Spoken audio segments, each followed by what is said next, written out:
potentially like you get the model for free. It's just baked into the NIM. So what's the point of me hitting the OpenAI API? OpenAI just becomes nothing. It becomes, Linux. Who cares that it's Linux? It doesn't matter. I think an OpenAI should be concerned. I think a Meta and Amazon should be concerned. It's another example of how the big seven or the big four are going to eat AI for lunch, leaving a questionable amount of white space left for the rest of us.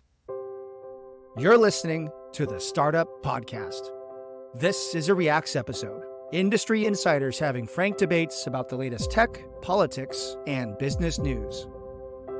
Whether you're a founder, investor, or operator in a startup, you'll gain insights into how current events connect to broader themes and trends that impact your startup, your investments, and your day-to-day operational decisions. The conversation starts now.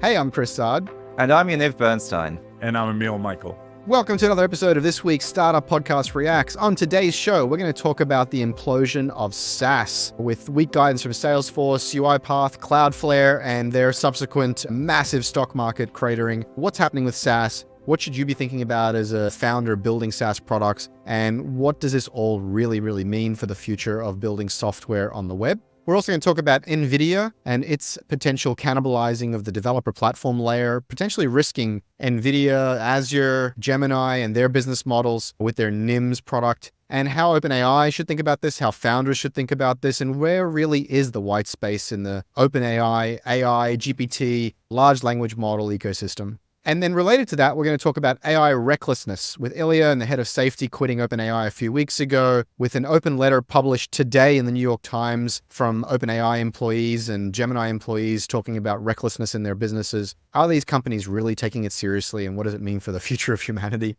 And then finally, I'm going to give a bit of the man on the street report from San Francisco. I'm over here right now. Have the zombies invaded? Is it really worth making the pilgrimage still? And is this still the center of Silicon Valley thinking in the tech ecosystem? All that and more on this week's episode. Stay tuned.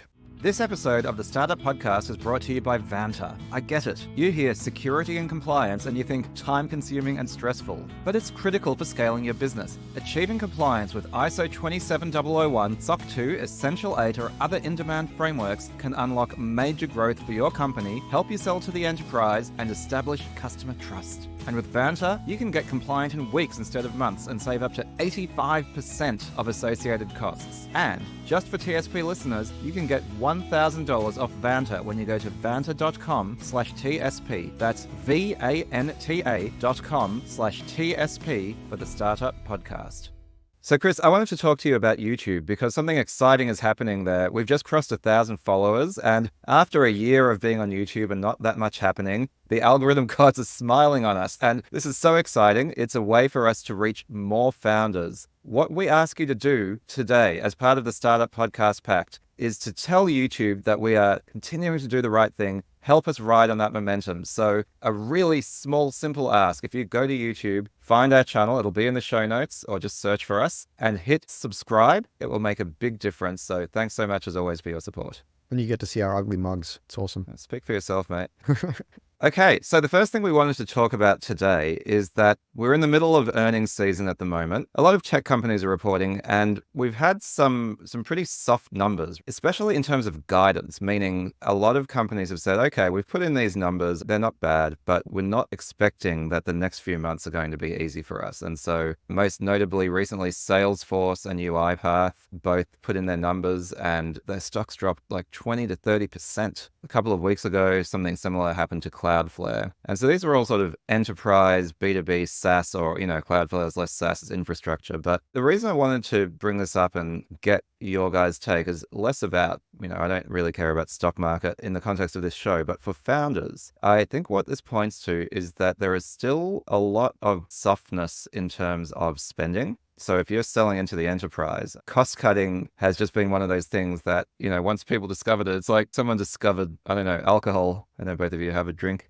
And they're like, damn, I like this stuff. I'm going to have some more, right? So I think with some of the economic challenges around COVID and so on, I think honestly what Elon did at X, people are like, oh, okay, our workforces have become bloated. Our spending has become bloated. Zero interest rates are over. Let's start cutting costs. And they cut all those costs and nothing bad happened. And so even as things are getting better in the economy in a lot of ways, I think that that cost-cutting drug is still giving people that rush. What that means is it works its way through the system. Companies are still slow to open their wallets and pay big amounts for, more Salesforce, more Cloudflare. And I think that's putting pressure on anybody who services the enterprise. And I think that's true for founders also who are building SaaS that services the enterprise. So what do you guys think? We're talking about like the economy's getting better. I think productivity is up and some of the AI tools will help with that. But like the consumer is sort of running out of cash, running out of steam, and the FOMO lifestyle is coming home to roost a little bit. The dry powder on the sidelines in terms of investment is still sort of being slow to move, I feel like, except for some small quarters with some small lucky companies. Interest rates aren't dropping that quickly, and companies are shedding staff like it's going out of style. And, shedding staff is another way of saying shedding seats, shedding Salesforce CRM seats, shedding SaaS seats and subscription seats. And so it's unsurprising to me that if you have the biggest companies in the world shedding people, well, they're going to be downgrading their Salesforce subscription pretty quickly. On one hand, AI makes this better because you can charge a premium for the AI features. On the other hand, it makes it worse because AI makes people super productive, less seats, less economic activity, and maybe some of these fancy pieces of software can be generated on the fly by the LLM. So it's clear there's a seismic shift as we move from SaaS is the name of the game to maybe on-demand marketplaces to AI. It makes sense to me that there's a real rebalancing in the SaaS businesses. Every company, big and small, as we looked at their IT spend in the last year and said, whoa, we were buying a lot of stuff we weren't using and we're doing layoffs. So let's restructure these contracts. Certainly startups. How many startups you guys know of like, we're not doing Zoom anymore, we're using Google Meet because it's free, right? They're looking at their cost structure. I think the stories, though, in the media were more about AI is obviating the need for SaaS software. And I don't know if to what degree that's playing in, like, does AI make you not need Salesforce? I don't quite see that yet. Maybe that's a future, but it's not today. So I think maybe the messaging was a little overwrought on one side, where really the other side was the story. Yeah, I don't think it's AI yet. This is one of my long-term predictions. I'll find the receipts. It's on LinkedIn. I made a prediction a few years ago that I said I'm long-term bearish on workforce enterprise SaaS. For exactly the reasons that you said, Emil, that CFOs start to look at this thing and they're like, we've got 80 fucking subscriptions, right? To all of these things that have overlapping functionality. All of these companies in their growth plans started converging their tools. But then in the meantime, you've got the big guys. I also predicted that Google and Microsoft would be the big winners here, right? Because why pay for Slack if you've got Teams? Why pay for Zoom if you've got Google Meet? All of this stuff, exactly as you say, you start to get to the point where you have good enough solutions where you can save money and time by not having to deal with so many subscriptions, with so many account managers, with so many renewals. Even if it's an 80% as good product like Microsoft Teams, or, maybe 80% is generous, the benefits of the integration between that tool and all of the other tools that you use, for example, Office, you might say, can often make up for that. So I think long-term, that this proliferation of hundreds, thousands of different SaaS companies, each offering a best-in-class narrow service, I feel like it's been a slow bubble in the sense that it's inflated slowly and it will also deflate slowly. But I feel nonetheless was a type of bubble. It's ecosystem, man, right? Like it's all about the ecosystem. You don't leave Apple because you've got your Apple Watch and your Apple headphones and your Apple laptop and your Apple phone. And you don't leave Microsoft or Google because you have your Google Docs and your Google Sheet and your Google, image generator now with AI and your Google Meet and your Google whatever, Google Chat. And yeah, even if it's only 50% as good, it's the integration with the rest of the stuff that makes it good. Yeah. And, we dreamed of a world of best-of-breed software integrated with APIs, and that world was real for a while. But when you start talking about the end of ZIRP and the end of bloated companies, you start talking about the rapid shedding of seats and subscriptions and unnecessary costs. So, everyone starts to recalculate. The lesson there for founders is somewhat obvious, but if either of you would like to make a finer point, like what if you're a founder and maybe you're building in this space, what do you do in response to this kind of change in climate? I will say, this is a continuation of my concern, I'll call it. I won't even call it a hypothesis or a prediction, that AI represents additional concentration for the Magnificent Seven and doesn't necessarily represent a really big opportunity for startups. Now, that may prove to be wrong. It may be both, but the combination of people shedding costs, shedding seats, shedding superfluous SaaS, and these massive companies getting integrated AI across their suite means that I just don't know why I need a separate enterprise AI tool when a Gemini is baked into Google Docs. And so this really gives me pause when thinking about which startups to invest in, which startups to build, which startups I'm helping and how. If I'm a founder today, I actually hope what this means is it encourages more investors, more funds, more founders to be more ambitious and stop building endless B2B SaaS tools and start thinking about B2C and start thinking about actually disrupting incumbents and actually building incredible end user experiences that rethink healthcare, rethink finance, rethink insurance from the ground up, instead of all of this incremental business software and stuff that just feels so prosaic and safe. I've never loved SaaS as an investor just because I'm not interested in it. Fair enough. I hated Slack. I think Slack innovated in a lot of ways by their selling model, by selling not to the CIO top down, long sales cycle, but selling into smaller teams. And then it became so infiltrated. And I think that was kind of a revolution for how SaaS is sold. And that was naturally going to come to an end when it became sort of unmanageable and expensive and tools started to overlap one another. So I actually agree with Chris that means as an investor, if I was to put angel dollars, I'm much less likely now than even before to do SaaS-oriented models that are narrow focused. Like I'm the Stripe for healthcare, or I'm the blank for blank, hyper narrow. Again, I'm kind of sad about it because I'm also worried about the AI gains going off to all the giants. I'm worried now that Microsoft, Salesforce, Oracle, all these giants are going to build these point features in, and there's not going to be room. But I think it was kind of inevitable, and we're entering that era. So I agree with you. Maybe that changes the ambition of founders a bit more, which hopefully is the counter goods thing that happens. Emil, you mentioned with a Stripe for healthcare. I think that's a problematic one, but the actual problem is more, I think, when you say, we're the world's best tool for optimizing the copy in your lifecycle emails, and that's all we do. And people used to buy all of these things, tool upon tool upon tool. And one of the bits of advice that we've given is start with solving an embarrassingly narrow problem. And I think that is the good bit of advice, but I think there is some nuance here that's maybe worth discussing, right? Which is when you have these tools that have this kind of chain link dynamic, right? Where you don't want 100, 500 different tools. You want a small number of tools that are broader and more capable. People say to me, I'm selling you this tool that helps you optimize your email copy for lifecycle marketing. I'll say, look, I already use Klaviyo, let's say. Your tool does look better, but Klaviyo is good enough. I'm not willing to spend the money, the time, the hassle of integrating your tool. And so when you're selling into the enterprise and what you're offering is yet another tool, I think that is really challenging, and increasingly so. It really does affect how you think about the shape of your product and your go-to-market around it. If you're building B2B SaaS, I don't think it changes the shape of the product you're building in terms of you still need to build something embarrassingly narrow and polished and grow into adjacencies from there. I just think you should stop building B2B SaaS. Just go build something that actually affects the world directly, right? Just go build something. I'm always using the same example over and over again, or the same two examples, and Emil, hopefully you'll resonate with this. It's Uber didn't go build dispatch software for taxis. They just disrupted taxis, right? Netflix didn't go build DVD rental software for Blockbuster. They just went and disrupted Blockbuster. Stop going and helping these incumbents. There are fine little businesses in that, but just consider being more ambitious than that. Consider building a first principle tech first company in that category and just go disrupt the legacy players. It's sort of interesting in a capital rich environment. The ambition should be larger. In a capital constrained environment, it's harder to be ambitious as a founder trying to read VC. So it's sort of interesting how the cycles don't quite match on that, right? It's true. And that's why a lot of companies outside of the Valley tend to be conservative and tend to not be that ambitious. But I've written this comparison table of B2B versus B2C versus, B2B2C. It's often seen as less risky and less capital intensive to go do B2B or B2B2C. And I think that's a little bit overplayed. It's actually very costly to go win customers and do long sales cycles and do customer support and build enterprise features and do certification.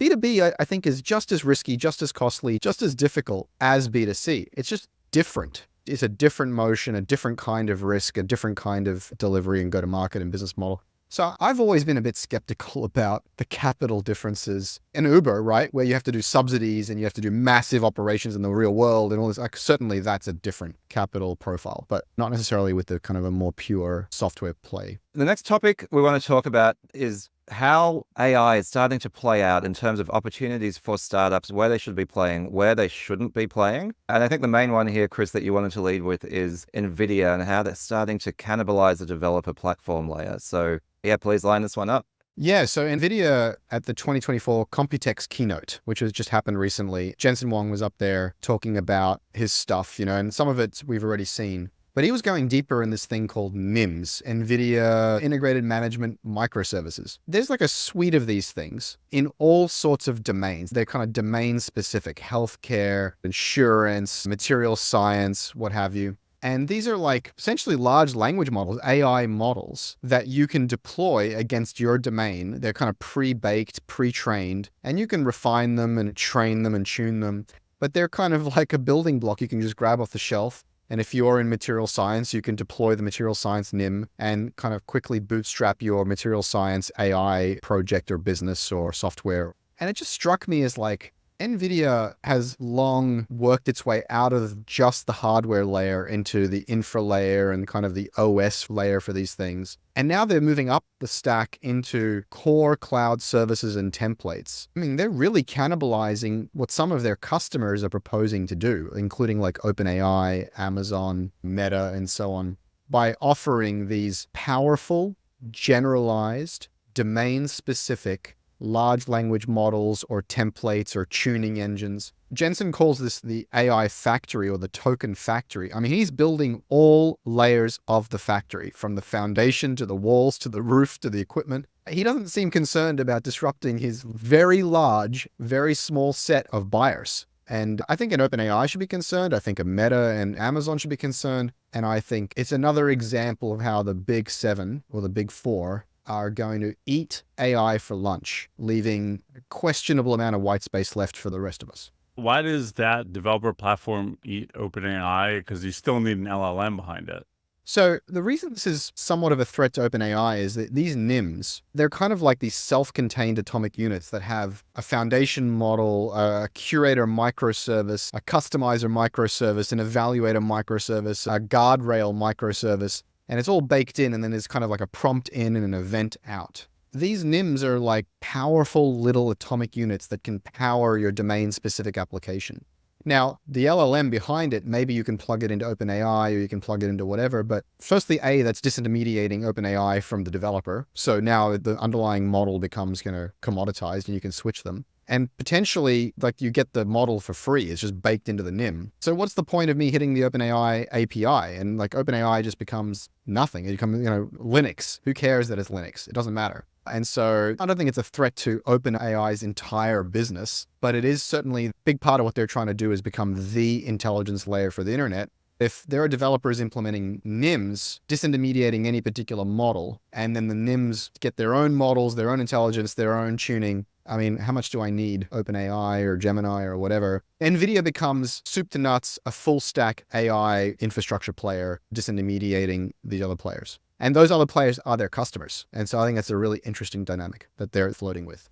I was just reading today that OpenAI is hiring a lot of Google TPU engineers. Amazon's got a chip effort. Apple may have a chip effort. So I think all the big guys are trying to reduce their dependence on NVIDIA. And it's natural that NVIDIA would try to encroach on them too. And I think generally speaking, that's a good thing. That particular example is a good thing for the world because there's competition amongst the big guys. Now, if they're developing a developer platform, which there's a lot of SaaS layers on top of cloud providers or large language models that are more developer friendly than OpenAI has been able to develop yet, it might kill those in the process, I guess. But generally speaking, a world being super single-threaded on NVIDIA, TSMC, ASML is not a great world for the tech industry, I don't think. I think it's a pretty dramatic example of platform risk, right? In this case, NVIDIA is the platform, and the platform's gonna cannibalize. It's like gravity. The platform goes up stack. So what we're saying is the hardware platform, in this case, NVIDIA, with its core software layer,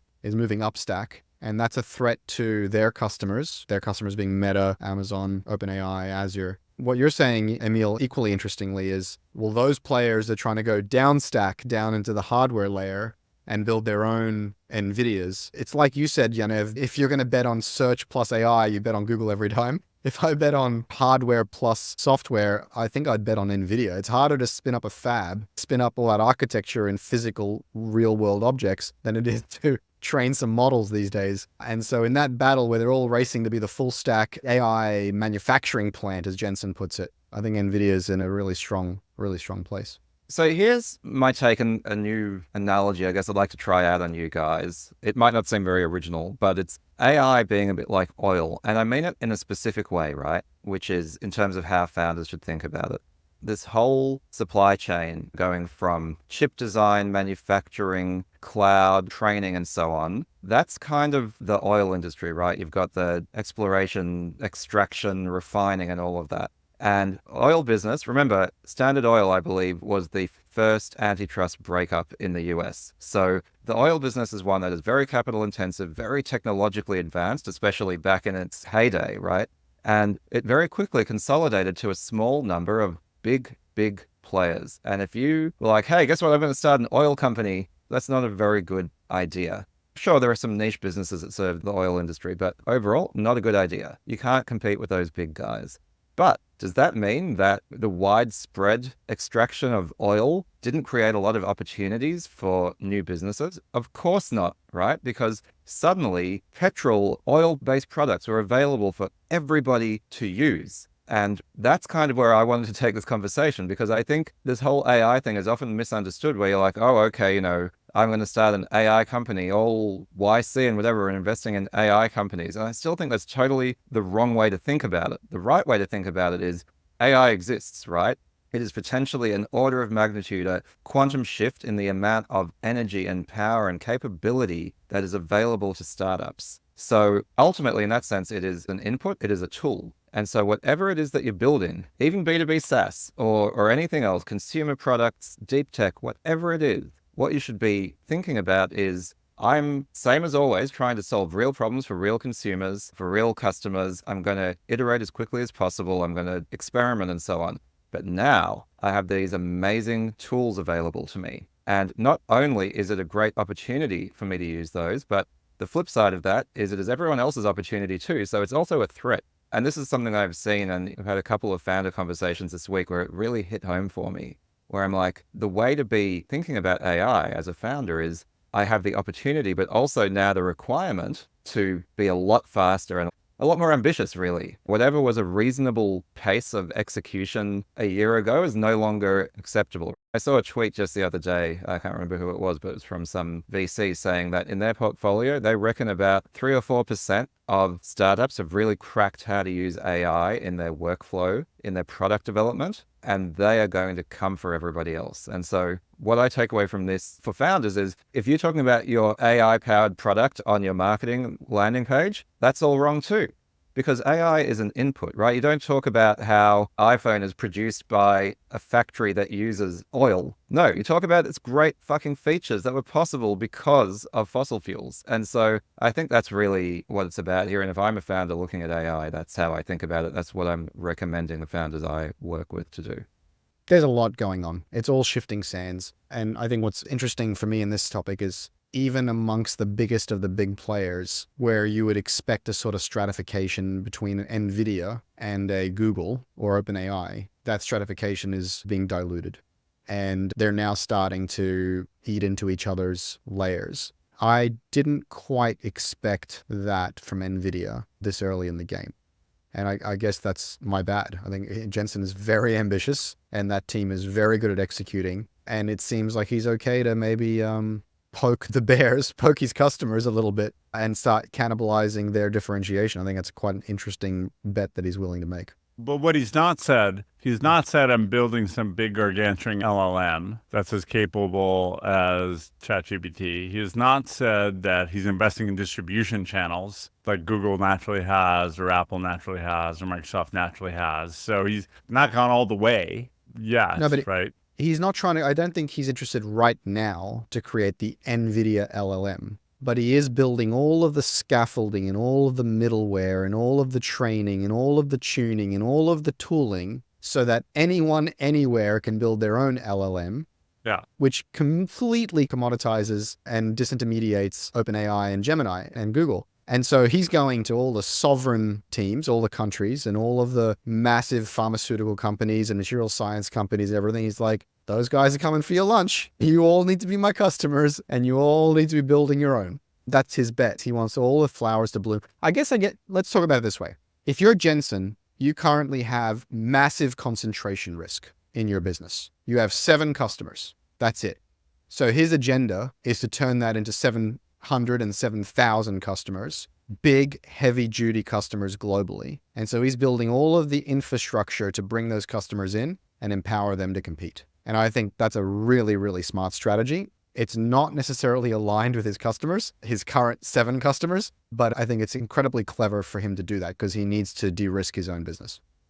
Companies like Atlassian, Quora, and 7,000 others use Vanta to build trust and prove security in real time. Automate compliance and start scaling your business today. Get $1,000 off Vanta when you go to vanta.com/TSP. That's VANTA.com/TSP for the Startup Podcast.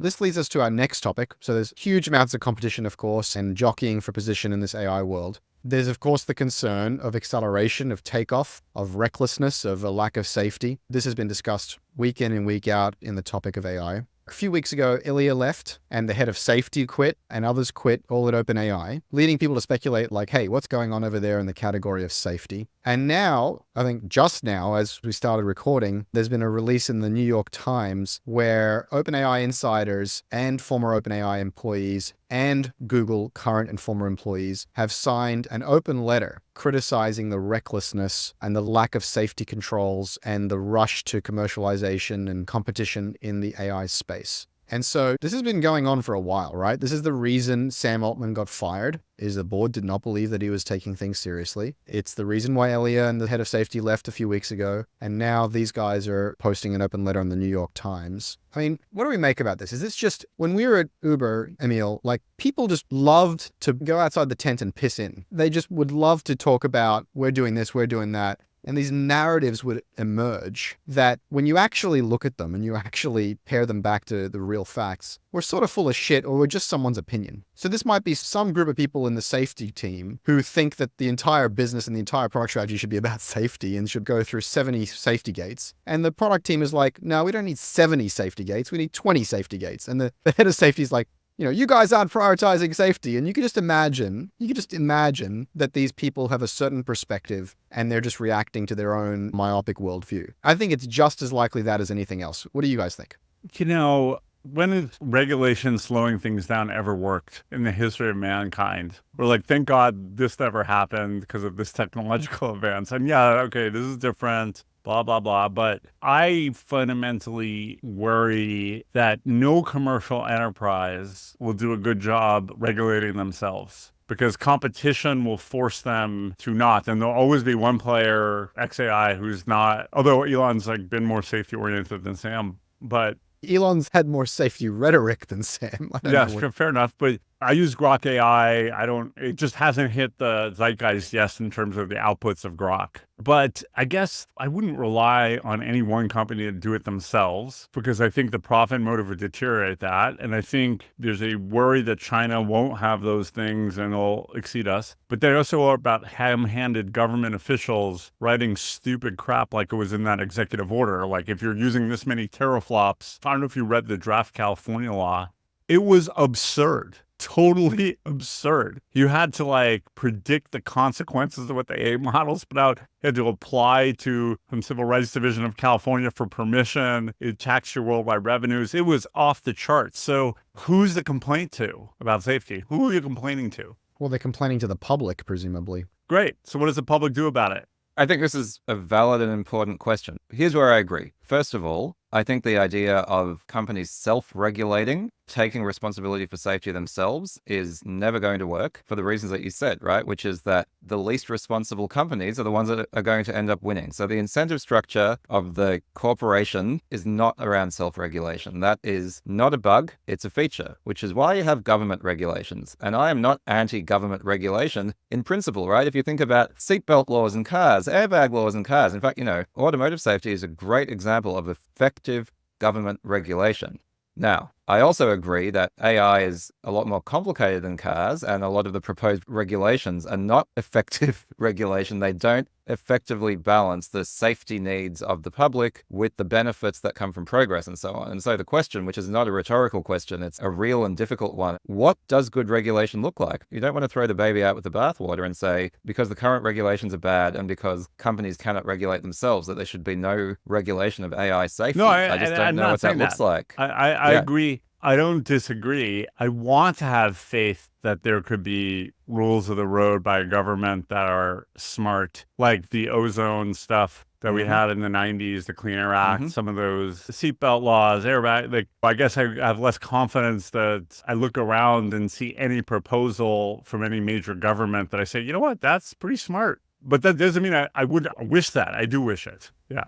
I think you have to recognize, though, at the time with these seatbelt laws and what have you, they were also derided as overreach, as unnecessary, as paternalistic, certainly by the car companies. They ran all sorts of campaigns of like, do you really want to wear a belt in the car? You know, all this kind of stuff. A lot of regulation at first appears off track or unnecessary or invasive. But yeah, AI is way more complicated than a car. We've tried to cover this multiple times. We've all tried to talk about this in our private conversations. It's just such a difficult thing to wrap your head around because the technology is so complicated, so powerful, accelerating at such a rate. The exponentials on top of exponentials are so mind-boggling, and the implications are so hard to understand and predict. We are literally playing with fire, and we don't know how to control it. We're metaphorically playing with fire, Chris, but yes. Well, I mean, at least with fire, we saw it in the wild, right? We saw how fires worked before we knew how to harness it. Here, the only thing we've got to go on is science fiction. And science fiction does not bode well for us, right? There's like maybe one utopian science fiction show and movie in the history of the world is the Star Trek. Everything else is like, you guys are going to die. That's kind of like, that's the story. Let me run a proposal past you. I had an idea. I'm sure it's not an original one. I'm sure other people have had it. But like a lot of what I think about this AI regulation is perhaps it's happening at the wrong layer, at the wrong level of abstraction, trying to regulate models and parameters and what their outputs are. If what we're really worried about is a runaway out of control AI, the truth is that for the foreseeable future, a vast majority of the compute power dedicated to AI is going to be happening in large centralized data centers. Sure, there's more AI moving to the edge, but that is true. So why don't we legislate or regulate that all of these data centers have a fully manual kill switch mechanism? That, let's say, the military has the ability to execute that kill switch, right? So if we end up in a war with the Terminators, we actually have a way of just cutting off the power supply to them. Like, it sounds dramatic, but if we're talking about safety, it feels like the physical layer is going to be a lot easier way of managing the safety of these devices than trying to go into the actual model layer that nobody understands anyway. You know, I think that's a very blunt instrument. What about a multi-tenant data center? Or what about people sort of having things on individual servers if they want to misuse them? But I think you point an interesting point is like, what if you regulated the behavior? Like, we regulate pornography on the internet as it relates to children, and you punish that severely. So maybe you have to say like, okay, you can't do a ghost gun, or you can't do certain biology sort of stuff, or you regulate seeking the output. You know, again, I'm thinking about this in real time, but somehow you have to have the tool, but you have to have prohibited uses. And yes, you were right, Chris, from before that seatbelts, people pushed back, but it was different because it wasn't a global competition to like not have seatbelts. It was like an individual safety thing. And what we did there is we required all the automakers to do it, so they're all on the level playing field. They all had to spend the money to do seatbelts, and they pass it on to consumers. This one, the regulations so far have been very promotional of the big guys, like who could afford a content moderation team and could do all these things. So I don't know if a kill switch works, but there's some thread there which is interesting, which is like, how about certain uses? You can't do deep fakes of under 18 people. You can't access copyright material. You can't blah, blah, blah, blah, blah. That becomes a long list potentially, but maybe that's the way to go. Yeah, so I've heard this idea before, and it has been, to my mind, one of the better ideas around regulating AI is we already have laws about what you're allowed to do in the world, and we can add a few more. And then it's about your behavior in the world with the tool versus the tool. I do think there's something to that. But the most interesting and brain-bending idea that I've heard about this is from Tristan Harris, who I actually don't like his rhetoric a lot. He's the guy that did The Social Dilemma, which is this whole documentary on Netflix about how bad Facebook is and all this kind of stuff. And there are episodes where I've had a whole tirade against blaming social media for society's ills. But his point was a really good one, which is we've already made first contact with AI. It's called the Facebook algorithm and the social media algorithm. And it's already massively affected our society in negative and unintended ways. And so the next horizons of interaction with AI, can you imagine just how bad those nuclear level weapons are going to be? And his point was, forget AGI, forget Terminator 2, forget these like fanciful, dramatic, theatrical outcomes. There are all of these steps from here to there, mass misinformation and cybersecurity and bioengineering and all this stuff that doesn't require a computer to think for itself in a data center somewhere where, Yaniv, to your point, you can pull the plug. It's all of these subtle society-breaking implications that we won't even understand until it's too late. And I just don't know how you regulate that. That you can't regulate. Right. And I'm just so conscious as we talk about this, boys, like, are we the old men going, get off our lawn and we're afraid of the future? Like, you never want to be that. I'm not. This is different than social networking because that was putting humans together in a cage and having them have a cage match or a beauty contest or,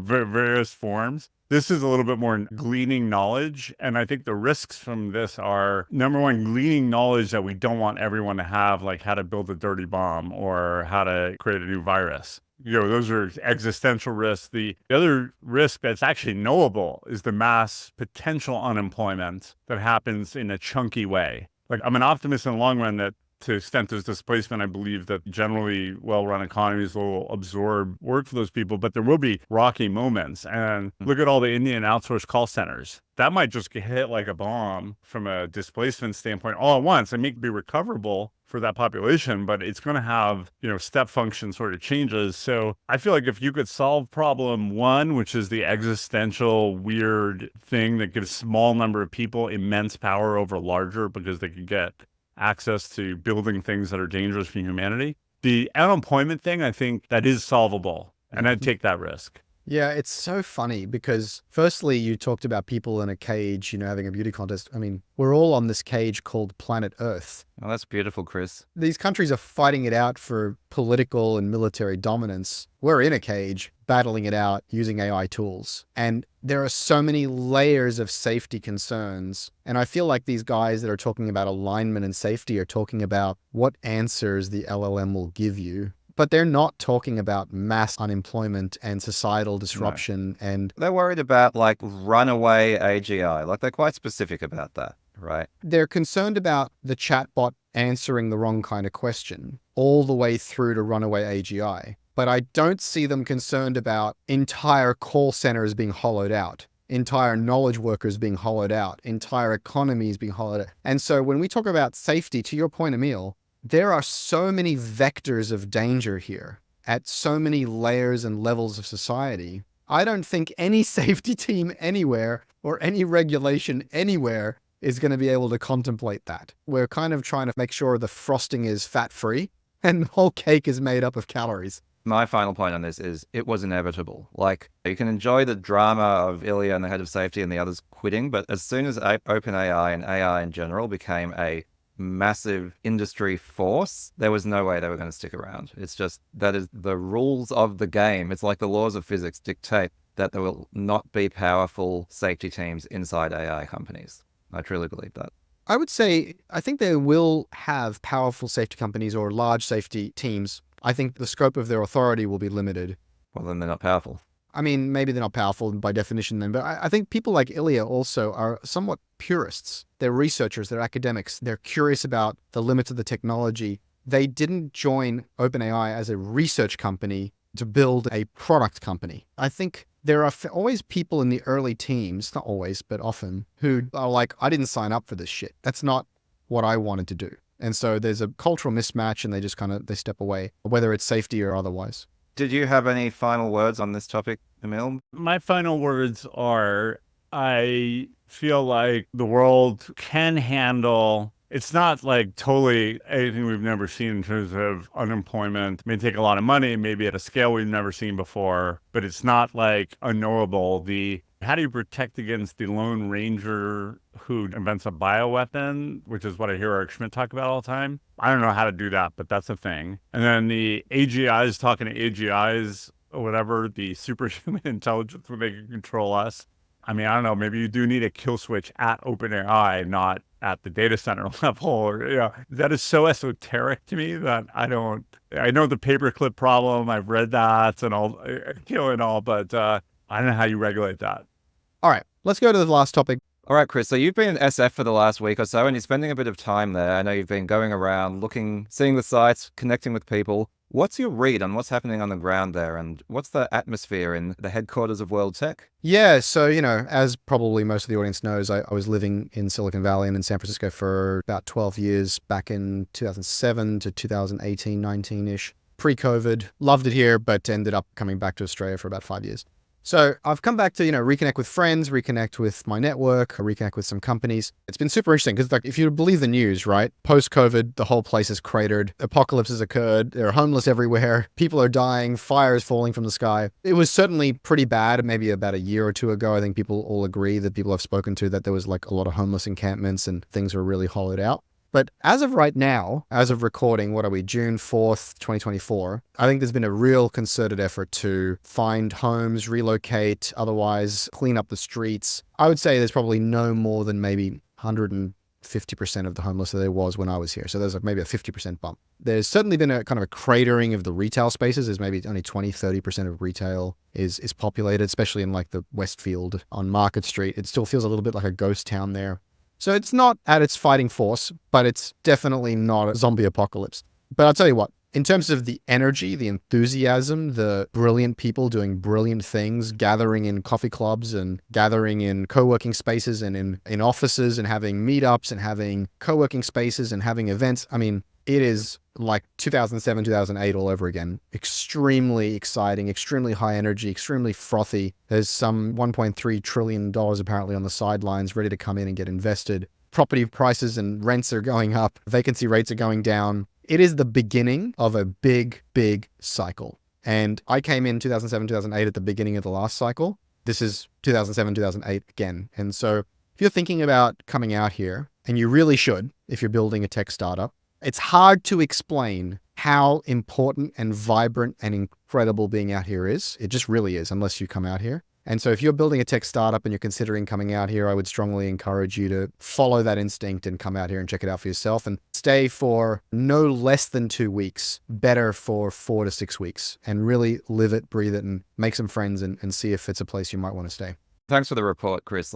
The way I'd summarize it is reports of San Francisco's death or of Silicon Valley's death are greatly exaggerated. The physical condition of the city and the state of Silicon Valley have always been somewhat detached. I remember the first time I went to Mountain View, which is one of the main centers in Silicon Valley and where Google is based. I went there as a, young Google employee, and it's this mythical place, Silicon Valley. I thought the streets would be paved with gold, right? That everything would be super high tech and shiny and clean. With all due respect to Mountain View and the lovely people who live there, it's a shithole. It always was. It's boring suburbia, strip mall, office park. The magic of Silicon Valley is the people in it, not the physical environment. And so, things got worse, especially in San Francisco, less so in the Valley in terms of the physical aspect of it. It's lovely to hear that it's recovering, but I think it's nearly separate and more important that there was, especially during COVID and the whole remote work from anywhere thing, there was a bit of a trend of loudmouth VCs saying that San Francisco's over, it's all Miami now or whatever, and talking about the end of the physical concept of a Silicon Valley. And I think what has borne out is that is absolutely untrue, and Silicon Valley as a physical location